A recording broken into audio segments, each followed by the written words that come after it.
저는 최근 20년 가까운 결혼 생활 동안 믿고 의지하며 살아온 남편에게 뒤통수를 심하게 맞는 일을 겪었어요. 배신감에 치를 떨던 시기가 지나고 허망함과 덧없음으로 한없이 공허했던 시기도 지나고 지금은 다시 평온함을 되찾아가고 있는 시기랍니다. 그래서 이런 이야기를 함께 나눌 생각도 하게 되고 그러네요. 안녕하세요. 저는 40대 후반으로 중학교에서 역사를 가르치고 있는 교사로 재직해 있어요. 지금도 그렇지만 제가 대학을 졸업하고 임용고시를 치르던 시기는 경쟁률이 정말 치열했던 시절이었거든요. 게다가 역사 과목은 특히나 TO가 적은 과목이라 경쟁률은 그야말로 지옥이었어요. 그래도 붙은 사람은 붙는다는 생각으로 가산점도 빵빵하게 채워놓고 열심히 준비를 했고 나름 시험도 잘 치렀다고 생각했는데 정말 아까운 점수로 떨어졌어요. 엄마, 나 그냥 사립학교 채용 공고 뜨는 곳 있으면 응시해볼까 봐. 이 공부를 1년이나 더 해야 한다고 생각하니까 벌써부터 가슴이 답답해. 내년에 TO가 몇 명이나 날지도 모르고 1년 더 준비한다고 더 좋은 점수를 받을 수 있다는 보장도 없잖아. 그게 나으려나? 기간제 교사가 아니고 정교사 채용이면 사립이라도 뭐 상관없지. 근데 사립도 뽑는 곳이 있어야 할 거 아니야. 역사처럼 TO도 귀한 과목은 TO가 문제야. 그러게 학교를 좀 낮춰도 국어교육과를 가든 복수 전공을 하든 그랬으면 좋았잖아. 엄마는 참 또 지난 얘기 자꾸 하신다. 나는 국어보다는 역사가 더 좋다고요. 교사가 된 걸로 만족할 게 아니고 나는 공부도 계속하고 싶은데 좋아하는 공부를 해야지. 나는 그건 후회 없어요. 내가 돈 벌면서 공부 계속할 거야. 으이그 그래. 임용고시 공부 말고 하고 싶은 공부 석사도 하고 박사도 하고 그럴 수 있게 어디라도 들어갈 수 있으면 좋겠다. 그렇게 하루에도 몇 번씩 교육청 홈페이지에 들어가 공고를 살펴보던 중 기간제 교사가 아닌 정교사 채용을 하는 사립재단을 발견했어요. 귀한 역사 과목인 만큼 그 또한 경쟁률이 장난 아니었죠. 재단에서 자체적으로 실시한 별도의 시험을 치르고 면접도 봤어요. 당일 임용고시 점수가 거의 합격선이었던 것이 좋은 점수를 얻었는지 그 많은 경쟁자들을 물리치고 제가 채용이 되었답니다. 채용에 절대적으로 유리한 남자 선생님들도 많이 응시했었는데요. 제가 된 거였어요. 그때 기쁘고 벅찼던 감정은 지금도 생생해요. 그렇게 사립중학교에서의 교사 생활을 시작했고 의욕이 넘쳐 뭐든지 즐겁게 열심히 했던 것 같아요. 그 시절에는 학교마다 첫총회라고 해서 미혼인 교사들의 사교 모임이 있었거든요. 잘은 모르겠지만 요즘도 젊은 선생님들끼리 끼리끼리 작은 소모임 같은 걸 하기도 하던데 옛날이랑 비교하면 많이 다른 것 같아요. 그땐 거의 의무적으로 해야 하는 활동이었고 그 활동도 참으로 열심히 하던 저는 거기서 지금의 남편과 가까워진 거였어요. 남편은 키도 크고 체격도 좋은 편에 얼굴도 호감형인데다 모임을 주도하는 리더였기에 인기가 꽤 많았던 모양인데 제가 발령받고 얼마 되지도 않아 그 인기남을 차지하게 됐던 거죠. 어머, 정 선생은 자주도 좋아. 임용 첫 해에 학교 생활 적응하기도 바빴을 텐데 언제 연애까지 한 거야? 이 선생이 개인적으로 많이 도와주고 그러겠다. 그치? 연애도 하면서 일적으로 도움도 받고 꽉 먹고 알 먹네. 괜히 샘나서 저러지. 저런 말들 일일이 다 신경 쓸 거 없어요. 정 선생 일 똑부러지게 잘하는 거 아는 사람은 다 아는데. 뭘 또 남자 도움이나 받는 사람을 만들고 저러나 몰라. 그러거나 말거나 둘이 예쁘게 연애해요. 보기 좋아. 그런 시기와 질투 어린 비아냥거림을 듣고 싶지 않았고 실수라도 하게 될 경우 연애를 하느라 저런다는 소리 듣기도 싫고 같은 직장에서 일하며 공개 연애를 하게 되면 겪게 되는 여러 가지 예측되는 흔한 상황들이 싫어서 비밀 연애를 할 생각도 했지만요. 저와 남편은 당당하게 2년 동안 연애를 하고 결혼했어요. 사립중학교였기에 근무지를 옮길 일이 거의 없었지만 결혼을 하면서 남편은 자매재단의 다른 학교로 정근을 가기로 했죠. 신혼여행 첫날 밤 남편이 제게 했던 말은 그 당시에도 참으로 달콤하게 들렸고 이후로도 사는 동안 여러 번 떠올려지는 말이었어요. 첫날 밤 남편이 제게 뭐라고 했었냐면요. 우리 같이 꿈을 이뤄나가자. 이제부터 우리는 전보다 더 단단하게 묶인 한 몸이야. 나는 내가 남자니까 내가 더 잘 되어야 한다고 생각하지 않아. 서로 의지하고 격려하면서 각자의 꿈을 향해 열심히 도전하고 꼭 이뤄내자. 너무 근사하지 않나요? 물론 저희 세대도 여자들의 사회생활이나 사회적 지위에 대한 인식이 많이 좋아진 세대이긴 하지만 그래도 부모 세대의 영향도 무시할 수 없었고 특히 부부가 같이 공부를 하는 중이라거나 그럴 때 형편이 여의치 않게 되면 의뢰히 아내 쪽에서 포기하고 희생하는 경우가 더 많기는 했거든요. 지금도 우리나라 유리천장 지수가 OECD 가입국 중 꼴찌인 거 아시나요?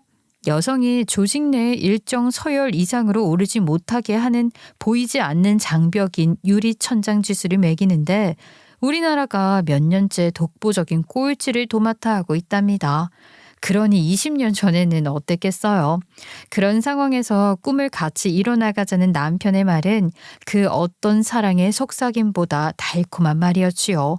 결혼할 당시 저는 교육대학원 석사 과정을 마치고 논문도 마무리하는 단계였고 남편은 막 박사 과정에 들어간 상황이었어요. 저도 박사 과정을 바로 이어서 할 계획이었기 때문에 둘 학비로 들어가는 비용을 제외하면 생활비도 빠듯한 게 현실이었는데 그래도 남편은 아껴 쓰면 된다면서 제가 박사 과정 진학을 미루지 않고 같이 공부를 할 수 있도록 격려하고 지지해 줬어요. 그런데 결혼하자마자 아이가 생겨버린 거죠. 공부를 계속할 생각이었던 저는 솔직히 그때 찾아온 아이가 반갑지는 않았어요. 그런 마음을 잠시라도 가졌던 게 큰애에게는 지금까지도 미안하지만 그땐 그런 마음이 생겼던 게 사실이었습니다. 여보, 계획에 없이 찾아온 아이지만 감사한 일이니 기뻐하자. 학위 논문 쓰는 것만큼 좋은 태교가 없다는데 석사 논문 마무리하는 중에 이런 경사가 어딨어, 응? 기운내. 내가 더 잘할게. 그렇긴 한데 석사 논문은 이제 거의 다 끝나가잖아. 박사 과정 들어가면 처음에는 꽤 힘들다던데 체력적으로 해낼 수 있을지 모르겠어. 아이 낳으면 돈도 훨씬 더 들 텐데 그것도 걱정이고. 돈 걱정은 하지 말자. 대출이 얼마나 더 되는지 내가 공제회에 한번 알아볼게. 그게 부담되면 집을 좀 줄여서 이사하는 것도 나는 괜찮아. 공부에는 때가 있는 건데 나는 당신이 포기 안 하고 계속 공부하면 좋겠어. 그러고 싶어 했잖아. 남편은 그렇게 끊임없이 저에게 용기를 줬어요. 그 덕분에 저도 공부를 계속하기로 마음을 먹었는데 입덧이 너무 심했고 임신 중독 초기 증상까지 보여서 도저히 진학을 할 수 있는 상황이 아니었던 거예요. 여보, 지금 바로 진학하는 건 아무래도 무리인 것 같아. 공부는커녕 숨 쉬는 것도 힘들어. 아이 낳고 조금 몸 추스르면 박사 과정은 그때 들어가면 돼. 그렇게 해야 할 것 같아. 그래, 당신 몸이 힘들면 어쩔 수 없지. 건강이 우선이니까. 건강하게 아이 낳으면 그땐 더 미루지 말고 다시 공부 시작하자. 장모님도 도와주실 거고 우리 집에서도 경제적으로 큰 도움을 주시긴 힘들어도 애기 봐주시는 건 해주실 거야. 첫 아이를 낳고 조금 안정이 되면 금방 다시 시작하려고 했던 박사 진학.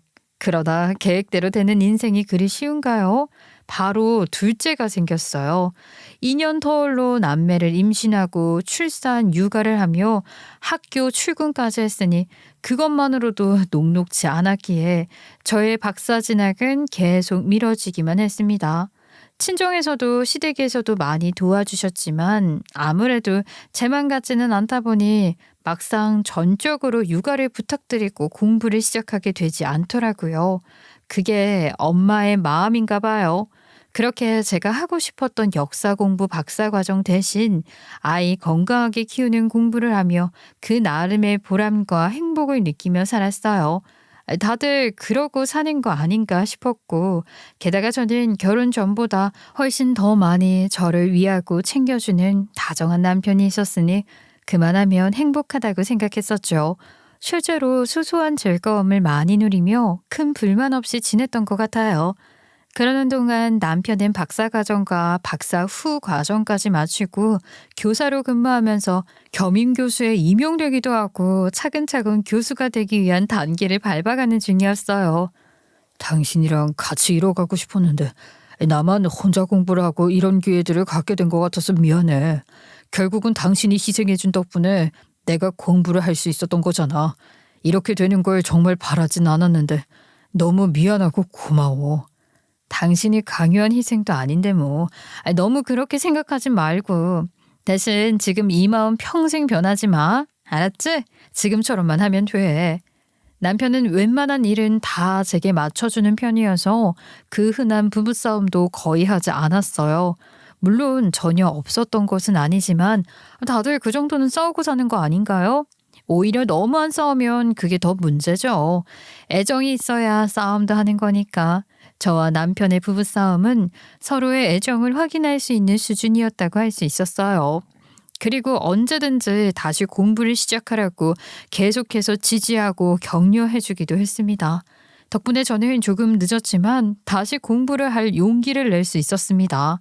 저만큼이나 친정엄마가 좋아하시더라고요.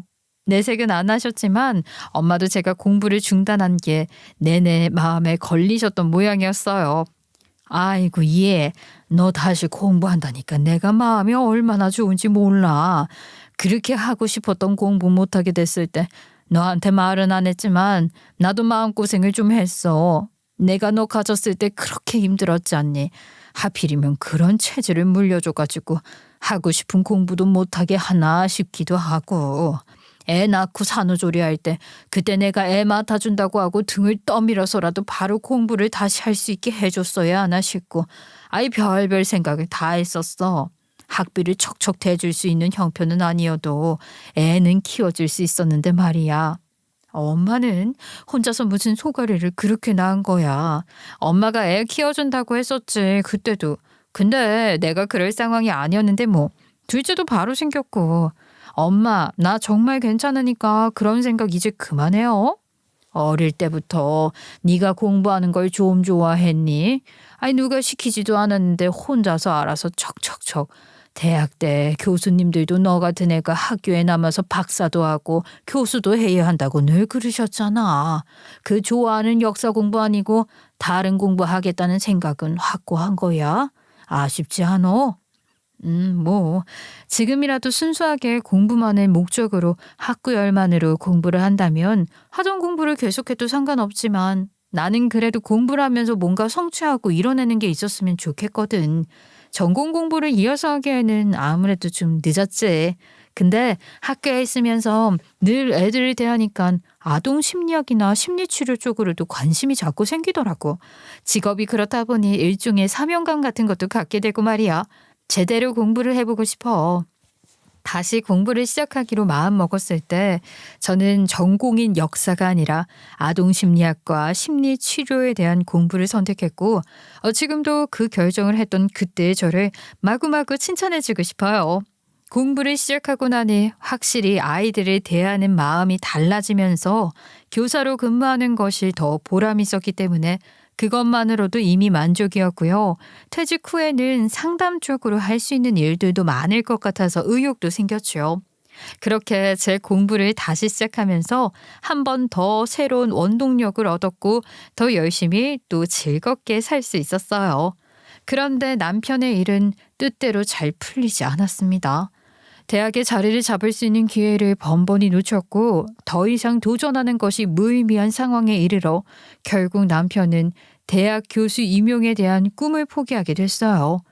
공부했던 건 하나도 아깝지 않은데 자리 하나 얻어보겠다고 여기저기 라인 타며 감정노동하고 시간 쓰고 돈 쓴 건 좀 억울하네. 그래도 뭐 어쩌겠어. 내 길이 아닌 모양이지. 교수 못 된다고 죽는 것도 아니고 이제 아등바등 사는 거 그만할 수 있으니 속 시원해. 그래요. 아유 대학 교수가 뭐 그렇게 대단한 것도 아니고 안 되면 어때? 지금 당신이 하고 있는 연구 모임은 계속할 거지? 또 장학사 시험 같은 걸 준비해 볼 수도 있고 여러 길이 있으니까 천천히 생각해 보자.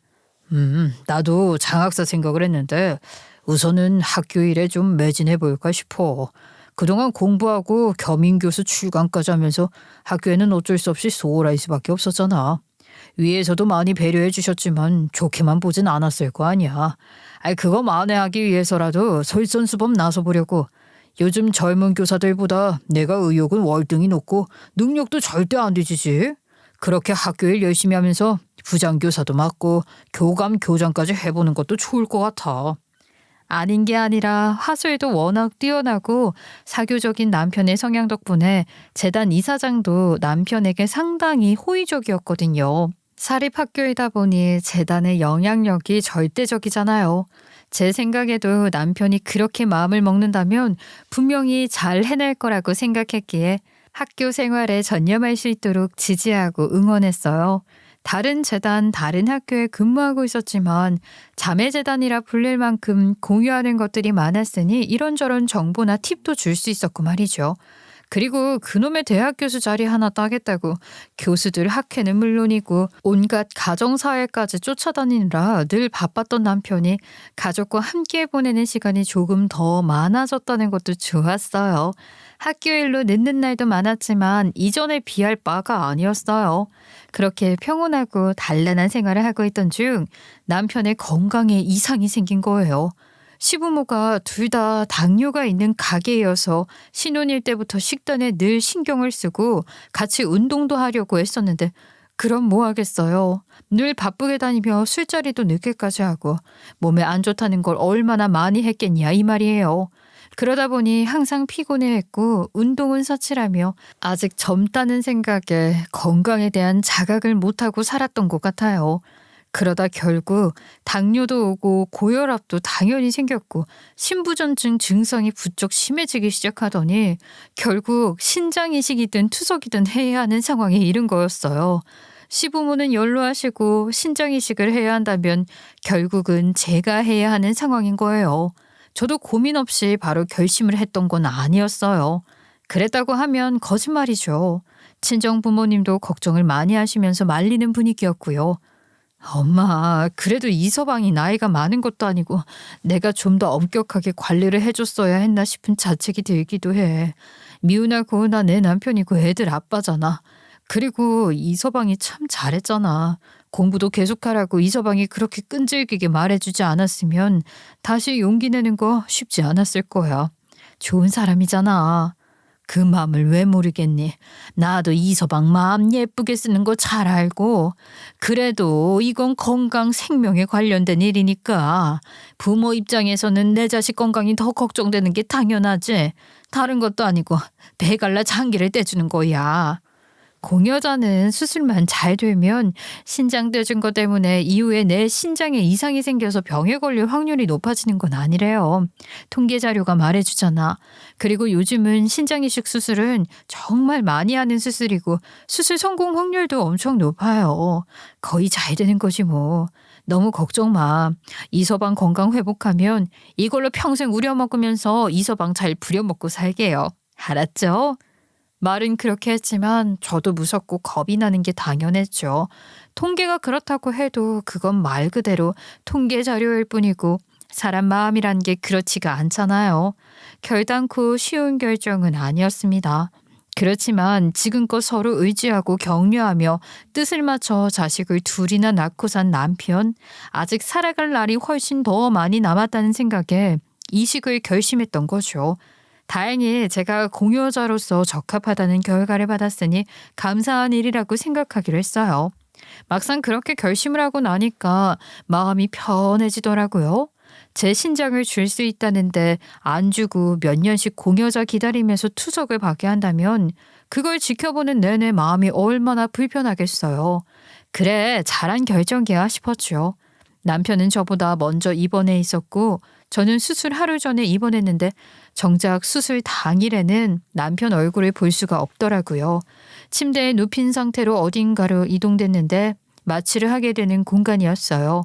가벽을 사이에 두고 바로 옆에 남편의 침대가 있었고요. 간호사 선생님이 알려준 덕분에 목소리도 주고받을 수 있었죠. 여보, 당신이야? 간호사 선생님이 옆 침대에 당신 있다고 알려주셨어. 맞아? 그래 나야. 당신은 컨디션 어때? 아침에 전화할 때 목소리가 좀 피곤한 것 같던데 잠을 잘 못 잤어? 어떻게 잘 잤겠어? 아니야, 잘 잤어. 엄마가 오셔서 다 챙겨주셨어. 하나도 안 불편했어. 조금 긴장되긴 하는데 컨디션은 좋아. 걱정하지 마. 여보, 이런 고생까지 하게 해서 정말 너무 미안해.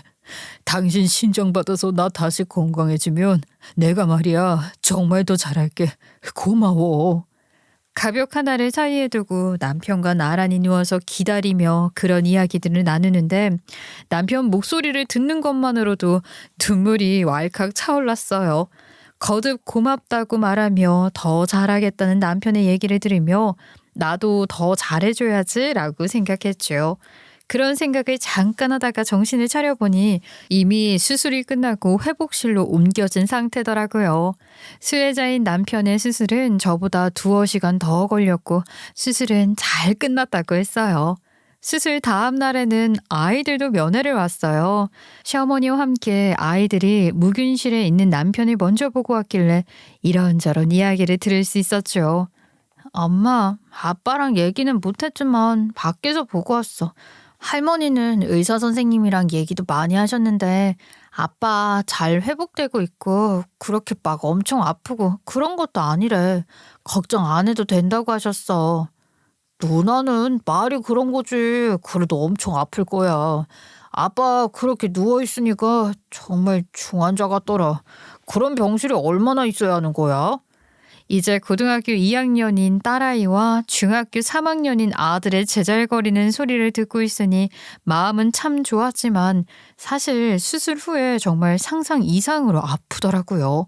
신장 이식 수술은 원래 수혜자보다 공여자가 더 아프다던데 확실히 제가 더 아픈 것 같았어요.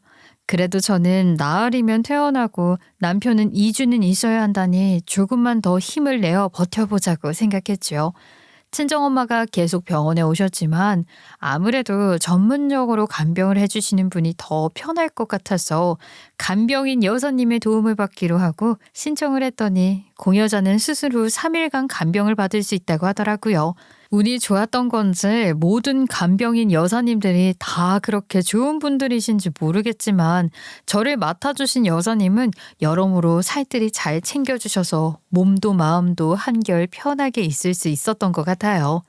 아유, 어쩜 부부가 둘 다 인상도 좋고 인물도 좋아요. 수술 받은 사람 아픈 사람 같지가 않아요. 둘이 참 잘 만났나 봐요.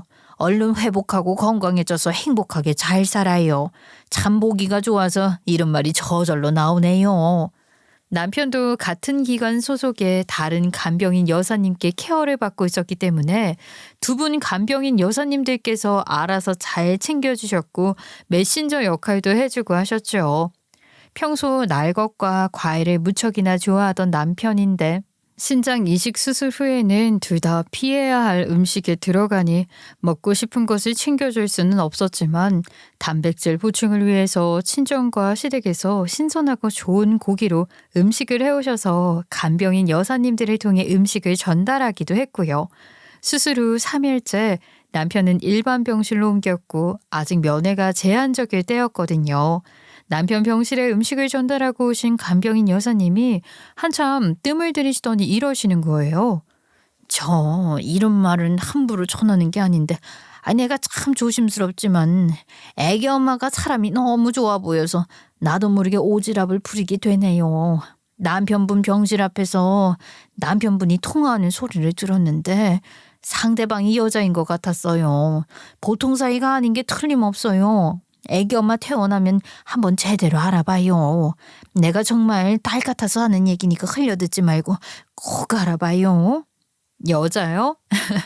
저희 남편은 그럴 위인이 못 돼요.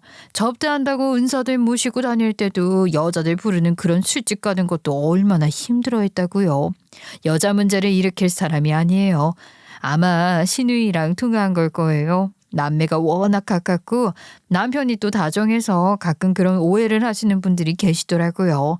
신우이가 멀리 살아서 더 애틋할 거예요. 그런 이야기를 듣고서도 남편에게 다른 여자가 있을 거라는 생각은 꿈에도 하지 않았기에 그저 웃으며 넘겼거든요. 그만큼 남편을 믿고 있었던 거죠. 어리석게도 말이에요. 그렇게 수술 후 4일 만에 저는 퇴원을 했고 남편은 그로부터 열흘이나 더 있다가 퇴원을 해서 집으로 돌아왔어요. 그런데 퇴원해 집으로 돌아온 바로 그날 밤 남편이 이혼 서류를 내밀면서 한다는 소리가 그동안 연기하느라 죽는 줄 알았네. 이제 그만 이혼하자. 길게 끌어봐야 피차 피곤하잖아. 나는 마음 굳혔으니 당신도 잘 받아들여주면 좋겠어. 무슨 소리야? 농담해? 머리가 어떻게 된 거 아니야? 지금 그걸 농담이라고 해. 갑자기 이혼이라니. 뭐 하자는 거야?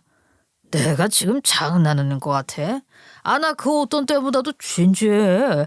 이제 너한테 더 이상 받을 것도 없는데 왜 데리고 있겠냐. 당신도 마음 떠난 사람 붙잡고 살아봐야 무슨 의미가 있겠니? 이제 그만하고 정리하자.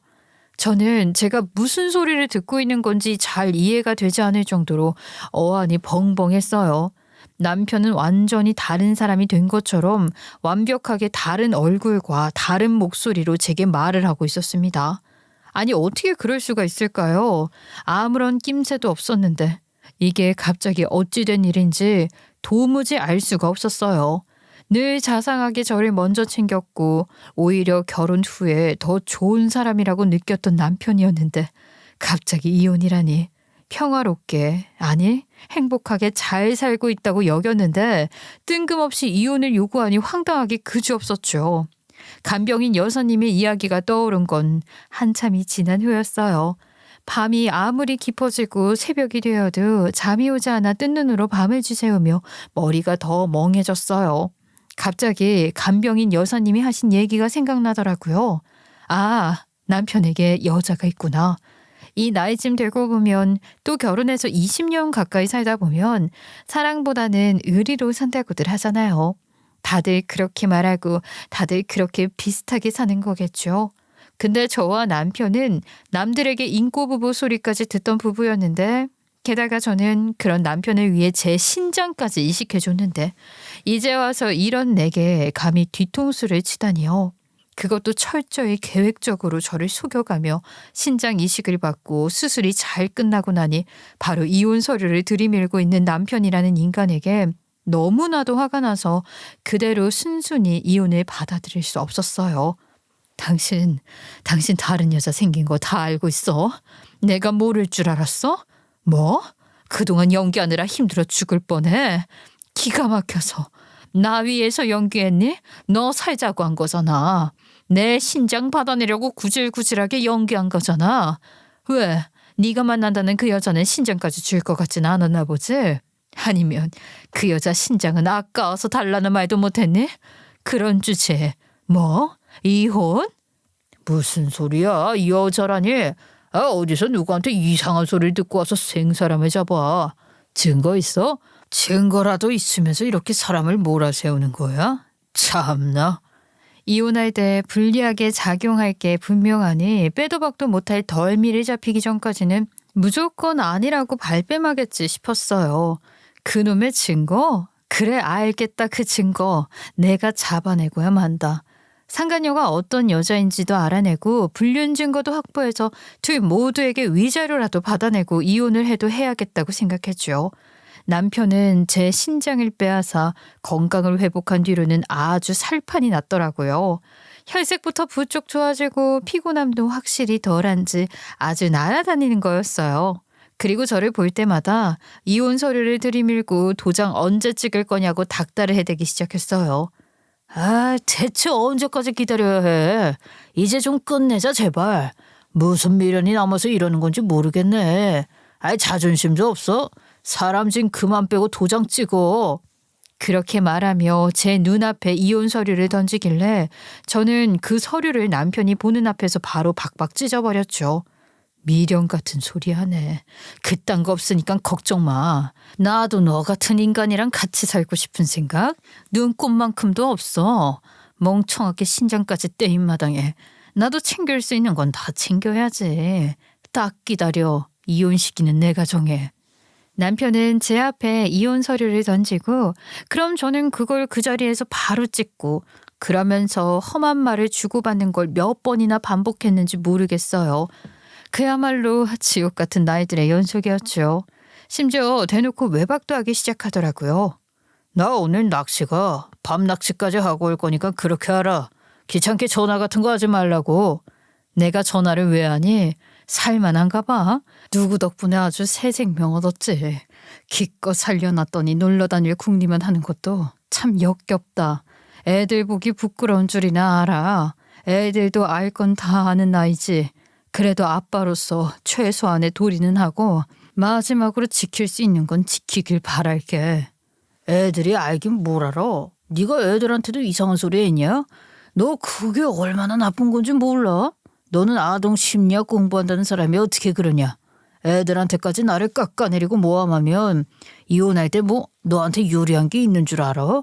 너 이런 식으로 부모 자식 사이 이건 줄 아는 거 너 내가 가만히 두고 볼 줄 알아? 이제는 뭐든지 우기고 보는 게 습관이 됐나 봐. 아니면 어차피 말 안 듣는 소리 하는 거니까 아무 소리나 막 짓거리는 거야. 누가 애들한테 이간질을 해. 말 같지도 않은 소리 그만하고 애들 오기 전에 꺼져. 네가 어디 가서 낚시를 하든 다른 년 만나 놀아나든 아무 상관없으니까 가던 길 가라고. 취미라고는 없던 인간이 갑자기 낚시를 하러 간다니 상간녀 만나러 가는 게 뻔히 보였죠. 그걸 알고 있으니 더 열이 받기도 했지만 그래도 저 역시 더 이상 남편에게 속아주며 바보처럼 당하기만 할 수는 없었어요. 남편에게 느낀 배신감에 치를 떨고 분해하는 것과는 별개로 어떻게든 증거를 잡아 위자료라도 제대로 받아내야겠다는 생각에 조금씩 초조해지기도 했던 게 사실이었어요. 그래서인지 큰 소리 뻥뻥 치면서 센 척도 하게 되더라고요. 제가 놀고 먹는 사람도 아니고 출근도 해야 했고 아직 엄마 손길이 필요한 아이들도 챙겨야 했는데 증거 잡겠다고 남편 놈 가는 곳마다 따라다니며 미행을 할 수도 없는 노릇이잖아요. 그렇다고 어디 누구한테 부탁을 할 수도 없었어요. 그때까지만 해도 제가 정신을 못 차리고 있었던 거죠. 그게 무슨 자존심인지 어느 누구에게도 그런 제 상황을 얘기하고 도움을 받는다는 걸 상상할 수도 없었거든요. 도저히 그렇게는 못하겠는 거예요. 심지어 친정엄마에게도 못했어요. 엄마에게는 저보다 더 마음 아파하실까봐 입이 떨어지지 않았고 아무리 가까운 친구에게라고 해도 결국은 누워서 침 뱉기 내 얼굴에 내가 먹칠하는 꼴인 것 같아서 어느 누구에게도 말을 꺼낼 수가 없었어요. 흥신소 같은 데를 찾아가 볼까 생각은 안 해봤냐고요? 왜 안 해봤겠어요? 인터넷 검색도 해보고 카톡 상담 같은 걸 신청해보기도 했고 전화를 걸어보기도 했어요. 그런데 막상 상담이 연결되면 카톡 대화창에서 나와버리고 전화를 끊어버리게 되는 거예요. 어쩐지 깨림칙했거든요. 좀 무섭기도 했고요. 알고리즘이라는 게 얼마나 집요한지 몇 번 그렇게 검색해 본 걸로 계속해서 흥신소와 관련된 이상한 광고들이 자꾸 보이는 것도 불편했어요. 그래서 어떻게든 혼자 증거를 잡아보겠다고 오기를 부리고 있었습니다. 당연한 얘기지만 증거는 그리 쉽게 잡히지 않았죠. 남편이 잠들었을 때 휴대폰 잠금을 풀어 털어보기도 했지만 아무것도 없었어요. 흔적 하나 남기지 않고 치밀하게 바람을 잘도 피우고 있었던 거예요. 이미 제가 상간녀의 존재를 눈치채고 있다는 걸 남편도 알고 있으니까 더더욱 그리 허술하게 증거를 흘릴 리가 없었을 테죠. 그렇게 애꿎은 시간만 흐르더라고요. 어느덧 석 달이라는 시간이 흘렀어요. 수술하고 퇴원한 다음 일주일 정도 됐을 때 외래 진료를 갔었고 그때 받은 다음 검진 예약이 석 달 뒤였거든요. 병원에 가야 하는 날이 됐길래 시간이 그렇게 흘렀다는 걸 실감을 했어요. 친정엄마가 같이 가겠다고 하셔서 오랜만에 엄마를 만나 함께 병원으로 가게 되었었답니다. 벌써 석 달이나 지났네. 엄마가 먹는 거라도 좀 챙겨주고 싶었는데 한사코 괜찮다고 하고 연락도 잘 안 되길래 무소식이 희소식이다. 잘 지냈겠지 하면서도 내심 걱정이 되더라. 별일 없는 거지? 수술한 자국은 좀 어때? 아유, 얘 말도 마라. 나 너 수술하고 나서 처음 네 배에 난 수술 자국 보고서 어찌나 눈물이 나던지. 세상에 무슨 수술 자국을 그렇게 무섭게 낸다니. 도대체 칼 자국이 몇 군데니? 5군데쯤 되지 않아? 남편 목숨 살린 훈장이라 생각해야지 어쩌겠냐만 그래도 엄마는 내 딸 몸에 그런 흉터 생긴 게 너무 속상타. 이제와 이런 말이 무슨 소용이겠어. 검진 결과 이상 없기나 바라야지. 엄마가 또 괜한 소리로 주책이지. 병원으로 가는 길에 제가 운전을 하고 엄마는 조수석에 앉아서 이야기를 하시는데 듣는 내내 눈물 참느라고 혼났어요. 그런 엄마께 제가 어떻게 남편이란 놈이 바람나 이혼 요구를 한다는 이야기를 어떻게 하겠어요. 확실한 증거라도 잡아놓고 위자료라도 제대로 받으며 보란 듯이 이혼 서류에 도장 찍어줄 수 있게 되면 그때 말씀드릴 작정이었죠. 그런데 병원에서 충격적인 얘기를 듣게 된 거였어요. 수술 후유증이나 부작용으로 의심되는 건 전혀 없어요. 결과를 기다려봐야 하는 것들이 몇 가지 있지만 크게 걱정하실 일은 없어 보여요. 워낙 건강한 체질이시고 또 평소에도 관리를 잘 하신 것 같아요. 그렇죠? 그런데 남편분의 상태 때문에 걱정이 많이 되시겠어요. 의사 선생님께 들으니 남편에게 이식 수술 부작용이 발생했다더라고요. 남편은 그 사실을 제게는 감쪽같이 속이고 한마디도 하지 않고 있었던 겁니다. 남편분 같은 케이스는 일반적인 경우보다 이식 거부 반응이 심각하게 나타난 케이스인데 거기다가 남편분은 고혈압에 당뇨까지 이미 진행이 된 상황이라 수술 전에도 그랬지만 수술 후에도 면역 억제제 사용하는 것도 주의가 필요하고 여러 가지가 복잡하죠. 그래도 방법이 없는 건 아니니까 계속 여러 가지 시도를 해보면서 거부 반응을 잡아나가 보시죠. 수술 받으실 때처럼 두 분이 함께 잘 이겨내실 거라 믿습니다. 저희도 최선을 다할 거고요. 어쩐지 퇴원하던 날 이혼 서류 드림인 이유로 하루가 멀다 하고 이혼 서류를 가져오고 하루에도 몇 번씩 이혼 서류를 하던 인간이 얼마 전부터는 그 짓거리를 안 하고 잠잠하다 싶었는데 그런 사정이 있었던 거였어요. 아무것도 모르는 엄마는 사위 걱정, 딸 걱정이 늘어지셨죠. 아니 수술도 잘 됐고 회복도 빠르다고만 알고 있었는데 이게 무슨 일이야.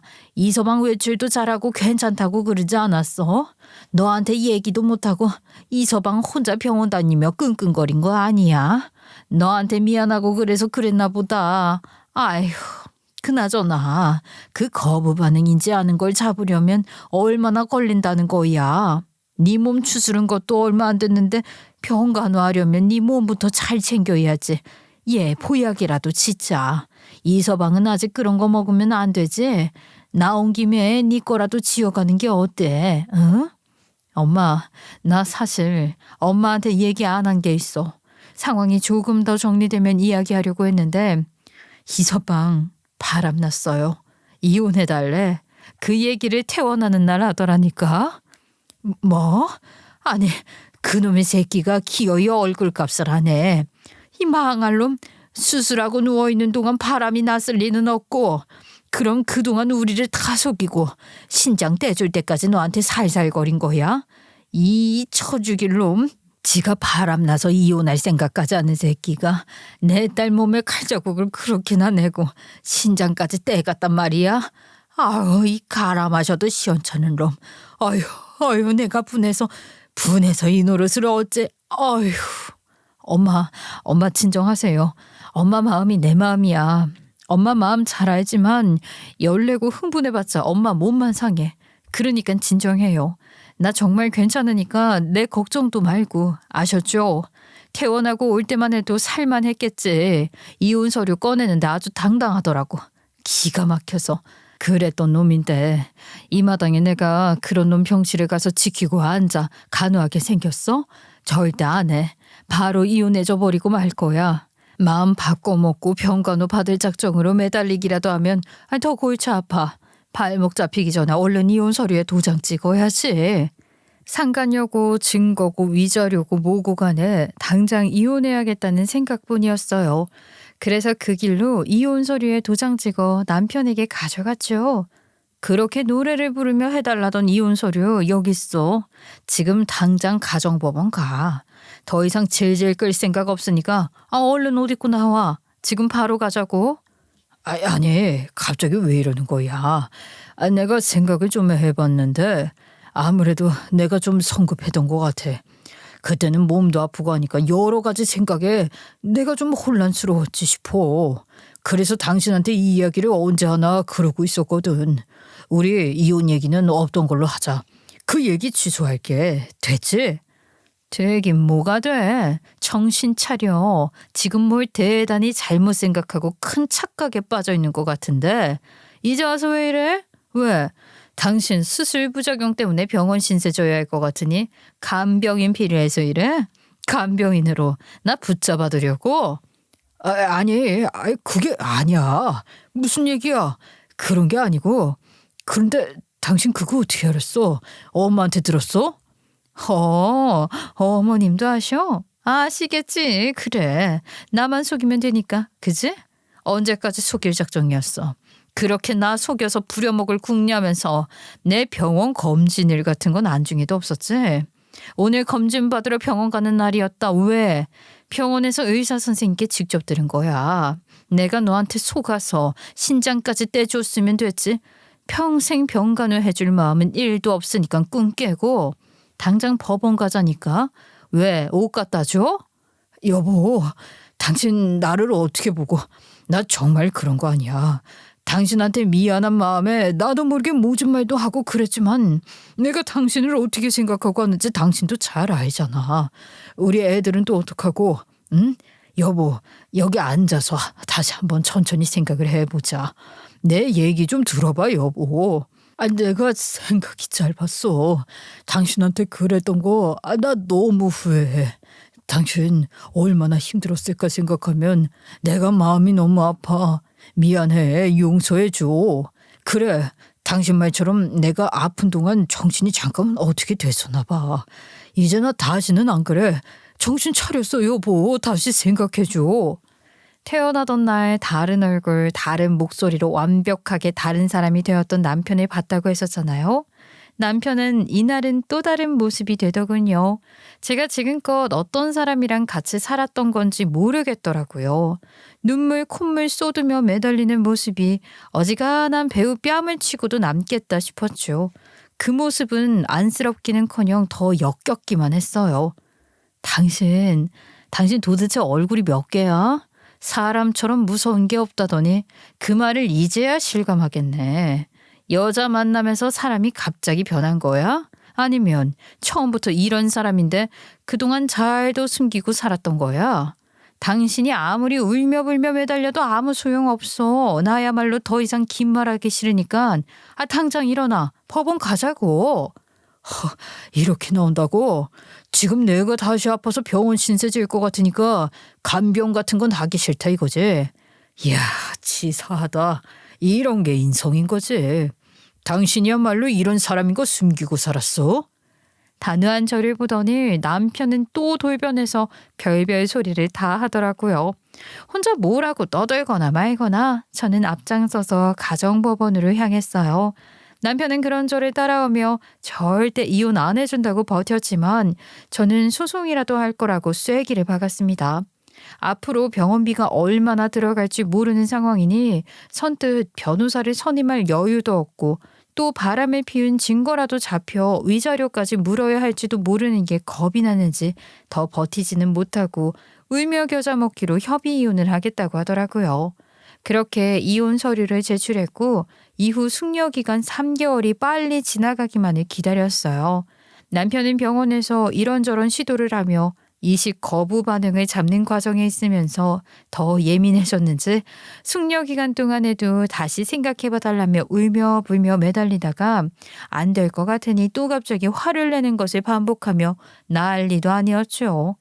지가 한 짓은 생각도 못하는지 저를 아픈 남편 가차없이 버리는 피도 눈물도 없는 냉정하고 이기적인 여자로 만들더라고요.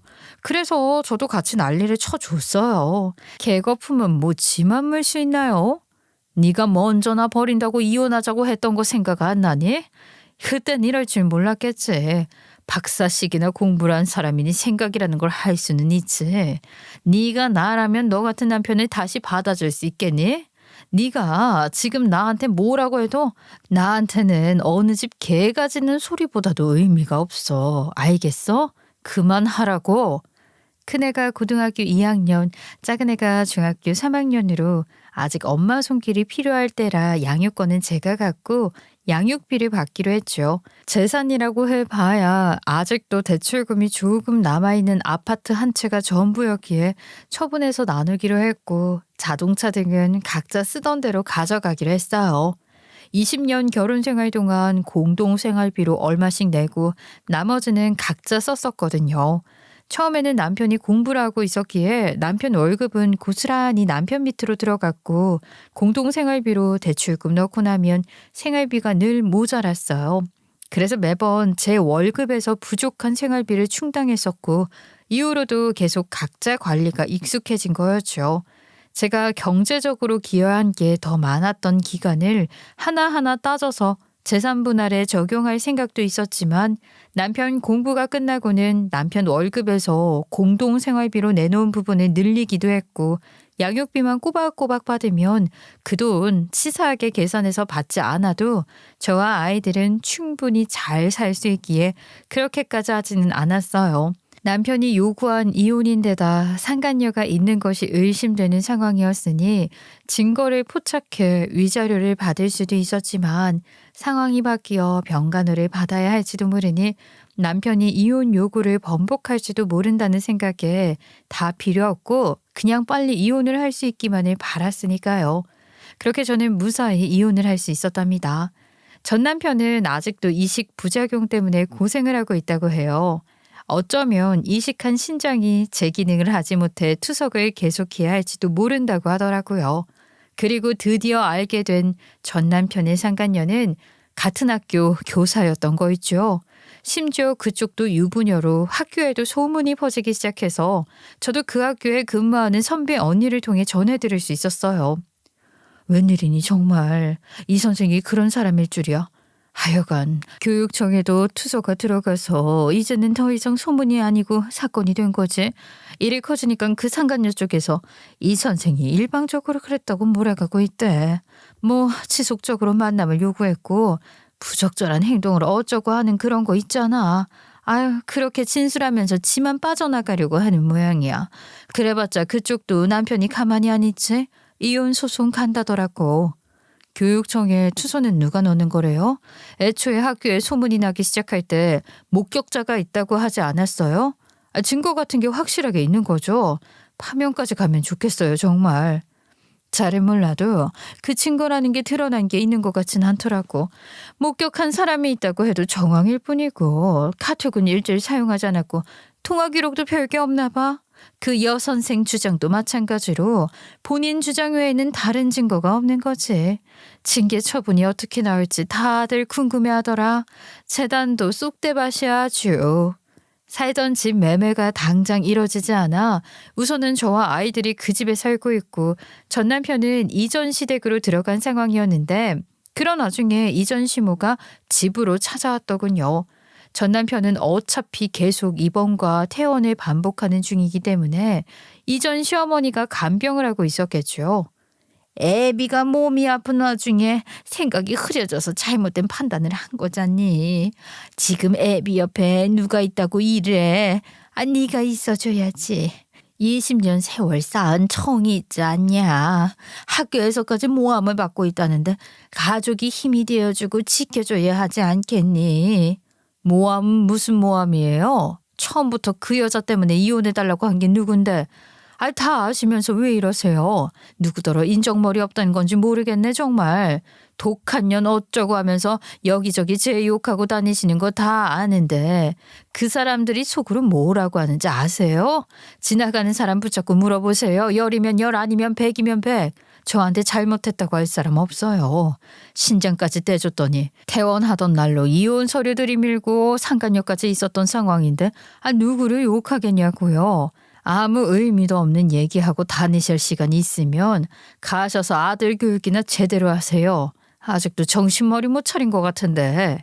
며칠 뒤에는 안 되겠던지 전 남편이 직접 연락이 왔더군요. 교육청에 탄원서를 내줄 수 없냐고 하더라고요. 이혼은 그 사건과 무관하며 결혼 생활 중 남편으로서의 의무를 충실히 해야 한다는 식으로 써달라는 거였어요. 정말 실수가 터져 나왔어요. 무슨 말 같지도 않은 소리를 하는 거야. 나는 정반대되는 증언을 할 작정이거든.